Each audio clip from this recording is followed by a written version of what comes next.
আসসালামু আলাইকুম। আশা করি সকলেই ভালো আছেন। প্রিয় চাকরি প্রত্যাশী ভাই ও বোনেরা, খাদ্য মন্ত্রণালয়ে একটি নিয়োগ সার্কুলার প্রকাশ করা হয়েছে, যেটা কিন্তু সরকারি স্থায়ী রাজস্ব খাতভুক্ত নিয়োগ সার্কুলার। এই তো দেখতে পারতেছেন রাজস্ব খাতভুক্ত সরকারি নিয়োগ সার্কুলার, যেখানে বলা হয়েছে যে বাংলাদেশের যে কোনো নাগরিকেরা আবেদন করতে পারবেন। বাংলাদেশের যে কোনো জেলার ছেলে মেয়ে উভয় প্রার্থীরাই কিন্তু আবেদন করতে পারবেন। অনলাইনের মাধ্যমে আবেদন করতে হবে। mofoodteletalk.com এই লিঙ্কের মধ্যে প্রবেশ করে আপনাদেরকে আবেদনটি করতে হবে। তো আজকের এই ভিডিওর মাধ্যমে আমি আপনাদেরকে খাদ্য মন্ত্রণালয়ের এই নিয়োগ সার্কুলার নিয়ে আপনাদেরকে বিষয়গুলো জানানোর চেষ্টা করব। এখানে পদের নাম, পদের সংখ্যা, বেতন স্কেল, কিভাবে আবেদন করবেন, আবেদনের প্রসেসটা আমি আপনাদেরকে বলে দেবো। তো গুরুত্বপূর্ণ ভিডিওটি না টেনে একদম শেষ পর্যন্ত দেখার চেষ্টা করবেন, তাহলে আপনারা সকল ধরনের তথ্যগুলো এই ভিডিওর মাধ্যমে জানতে পারবেন। আরেকটা বিষয় সংক্ষিপ্ত করে বলে রাখি, যারা ইউটিউব থেকে ভিডিওটা দেখতেছেন, আপনি আমাদের চ্যানেলে নতুন হয়ে থাকলে অবশ্যই সাবস্ক্রাইব করে রাখবেন। আর ফেসবুক থেকে যারা দেখতেছেন, জব প্লাস বিডি পেজটি ফলো দিয়ে রাখবেন, তাহলে পরবর্তীতে নিয়োগ সার্কুলারগুলো রয়েছে, যে নিয়োগ সার্কুলারগুলো আসবে, আমরা কিন্তু সঙ্গে সঙ্গে আপলোড দিলে আপনি সহজেই সবার আগে জেনে নিতে পারবেন আমাদের মাধ্যমেই। 60 মুদ্রাক্ষরিক কম্পিউটার পদ, এটা হচ্ছে আপনার সবার উপরের পদ, এবং এটা আপনার 13 গ্রেডের একটি পদের সংখ্যা, যেখানে বলা হয়েছে দুটি পদে নিয়োগ দেওয়া হবে 60 মুদ্রাক্ষরিক কম্পিউটার অপারেটর পদের, এই পদের নামে, ঠিক আছে।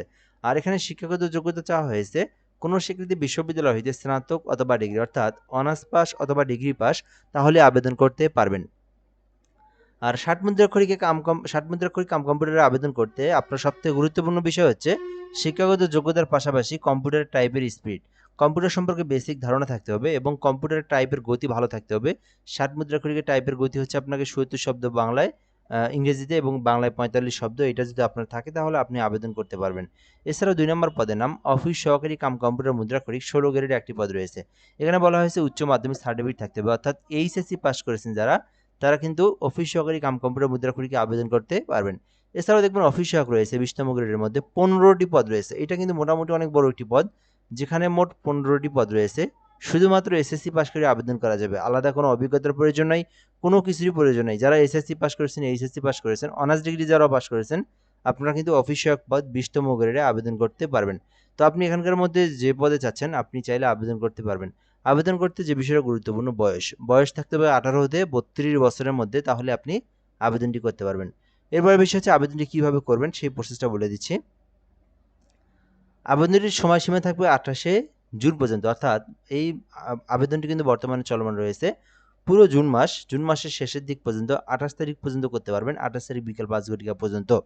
কিভাবে আবেদন করবেন, যারা নিজেরা আবেদন করতে পারেন, যাদের নিজেদের ল্যাপটপ, কম্পিউটার, পিসি রয়েছে, mofoodteletalk.com এই যে দেখতে পাচ্ছেন একটা লিঙ্ক রয়েছে, এই লিঙ্কের মধ্যে প্রবেশ করে আপনাদেরকে এই আবেদনটি করতে হবে।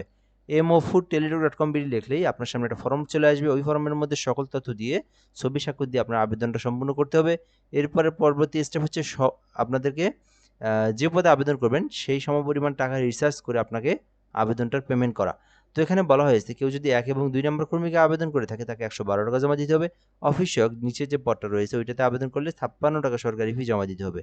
এবং দেওয়ার প্রসেসটা হচ্ছে, প্রথমত এসএমএস এ টাইপ করবেন mofood স্পেস ইউজার আইডি, তারপরে 16322 নাম্বার, এই নাম্বারে সেন্ড করে দিলে আপনার সামনে একটা পিন নাম্বার চলে আসবে। পরবর্তীতে আপনারা কি করবেন, আপনারা আবার mofood পিন নাম্বার দিবেন, তারপরে 16322 নাম্বার সেন্ড করে দিবেন। সেন্ড করে দিলে আপনার আবেদনের পেমেন্টটা কিন্তু সাকসেসফুলি সম্পূর্ণ হয়ে যাবে। চাইলে আবেদনটি করতে পারেন সরকারি একটি নিয়োগ সার্কুলার, স্থায়ী একটি নিয়োগ সার্কুলার, খাদ্য মন্ত্রণালয়ের একটি নিয়োগ সার্কুলার। এই নিয়োগ সার্কুলার নিয়ে আপনার কোনো কিছু জানার থাকলে কমেন্ট করে বলতে পারেন, রিপ্লাই দিয়ে জানিয়ে দেওয়া হবে ইনশাআল্লাহ। ভালো থাকবেন। আসসালামু আলাইকুম।